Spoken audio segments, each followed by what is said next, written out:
Somewhere in the bowels of the city that never sleeps Kevin McCullough, radio host with Salem Media, is a man also not sleeping. Syndicated radio talk show host Kevin McCullough. And that guy would like a word with you. Many of you know him as Nostradamus. Of course that Kevin show is going to be great. The only thing that could be greater, of course, would be that Donald show. But we don't have that, so we have that Kevin show. Featuring the music of Dick Tunney and the Dream in Color Orchestra. And tonight on That Kevin Show, he's a presidential candidate, Larry Elder. She stars in the new Pure Flix flick, Sun Moon, Mackenzie Mosey. He's the nation's most read pediatrician, Dr. Harvey Card. She's the dry bar stand-up comedian of the month, Amber Autry. And she's back in the spotlight, country star, Lainey Wilson. And now, from Times Square, where the cockroaches got caught taunting the pizza rats because they got Met Gala invites, here's that Kevin! Kind of true.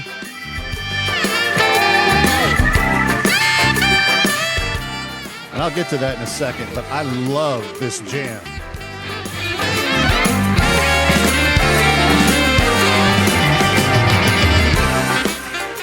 All-stars. These guys are all-stars. The Dream in Color Orchestra, Dick Tunney on keys, Tony Mora on drums, Dave Cleveland on guitar, and the one and only Sam Levine on saxophone. Just doesn't get better than that. Welcome to the weekend. Kevin McCullough, glad to have you with us from New York. What a crazy, crazy time we live in. I mean, we have not had a bunch of people get up in London, put on stuff, go sit in the rain for hours and hours to watch a royal be coronated in 70 years. But it happened earlier today.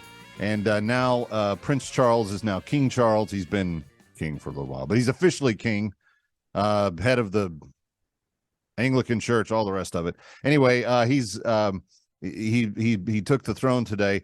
And coming up in assignment desk weekend, we've got an interesting story about he and Prince Harry.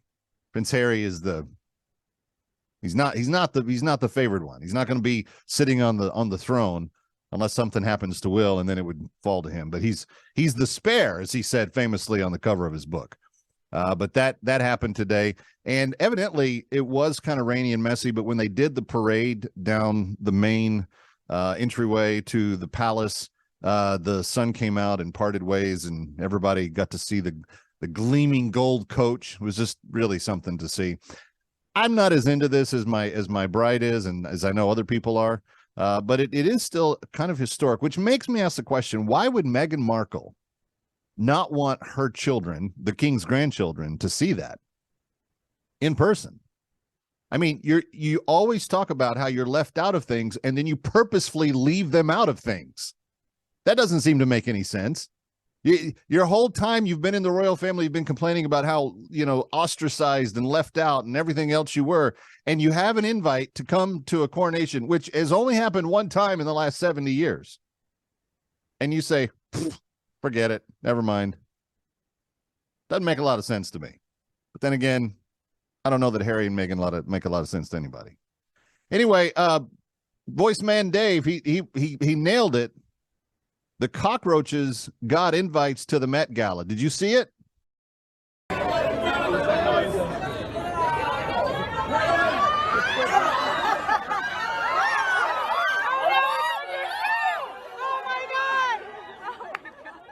And this guy has terrible aim. He can't hit a cockroach that's the size of a New York taxi cab. But he jumps on his shoe. And then everybody's all nervous about it for him, which I got to tell you, I get some anxiety seeing that footage myself, because I'm saying to myself, what would I do under those circumstances? I'm not sure that I even know. But that was a fairly large cockroach. There's no doubt about it. And it has lent itself to a bit of problem, because now we do have the cockroaches and the pizza rats in Times Square subway stations fighting each other, and they're getting to be almost as violent as the people. So you know it's a problem when the cockroaches are taunting the pizza rats, saying we got invites and you didn't, and the pizza rats are taking them downstairs, if you know what I mean.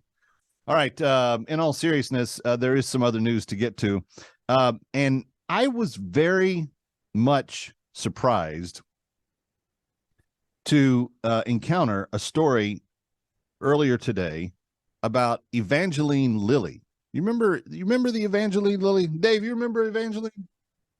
She was the cutie on Lost, Jack's girlfriend, but everybody wanted her to be their girlfriend. She's now the Wasp in the Ant-Man and the Wasp things, and they go to the quantum realm and get really tiny and everything else. Evangeline Lilly on Instagram this week took to her social media and basically ripped the entire alternating genders and substitution for each other idea to shreds. And I think that some people were surprised by that.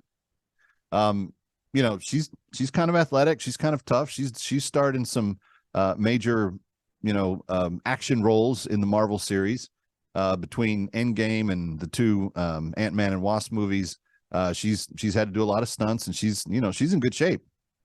But she says, why is it that the society only celebrates strength and agility and stunts, and it's in essence, and she used this word, masculinity, when it's exhibited by women? And she said, I don't think that's a good thing. And she said, I also don't understand why we would celebrate femininity in men. And she said, there can be strong and soft sides to each person, but if you don't understand that masculinity is something that we should celebrate in our men, and that femininity is something that we should celebrate in our women, you're kind of goofy. And I've not heard Evangeline Lilly ever make a public statement about anything related to politics before. I know she had some sort of issue with the COVID vaccine mandates. I don't know if she was against the vaccines, but I know that the mandates kind of irritated her, and she said some things on social media about that. But you got to understand the environment that she's saying this in. She's saying this in light of the fact that we have Dylan Mulvaney on the cover of beer and candy bars and, I don't know, cereal. And he's the spokesperson for Nike women's workout leggings and bras and women's tennis shoes. And all of those spokesperson gigs that are intended to be celebrated for women, he's racking all that in. Leah Thomas taking all of the trophies away from the girls because he was swimming in the girls division, and now he said, no, I'm done with that. I'm out. I'm going back to the men's division next year. I mean, if I was Evangeline Lilly, I know that I would have some issues with all of this, because if you're a woman today, an actual woman, a woman that has the woman parts, there's a certain degree of utter and complete ignoring of you and your sex completely in how the culture is transpiring right now. And whether it's trying to get kids to transition without their parents' permission or knowledge, even like they're trying to do in Washington State, or even just the use of pronouns and secret identities at schools, in schools across the country where they don't tell the parents anything. I think we're sowing some very bad seed into the whole discussion. So what she's saying, in light of all of the political pressure that the culture is putting on everyone to go in a certain direction, she's like, no, I don't want to. It's okay to have masculine men. It's okay to have feminine women. There's nothing wrong with that. And it's fine if you want to celebrate a stunt woman who can do, scary stunts and does them really well. And, she's great at her job. But there's no need to only celebrate it when it's a woman who's doing it. If men can do it, and maybe they can do it better. She says celebrate them as well. Anyway, good on Evangeline Lilly. I was a little surprised to see and hear all that, just because you don't see a lot of Hollywood stars taking stands on things like that. But I was glad that she did. All right, we've got an enormous show. He's running for president after he just ran for governor of California, where he won 57 of 58 counties. Can Larry Elder pull off the impossible? He talks with me next, here on That Kevin Show.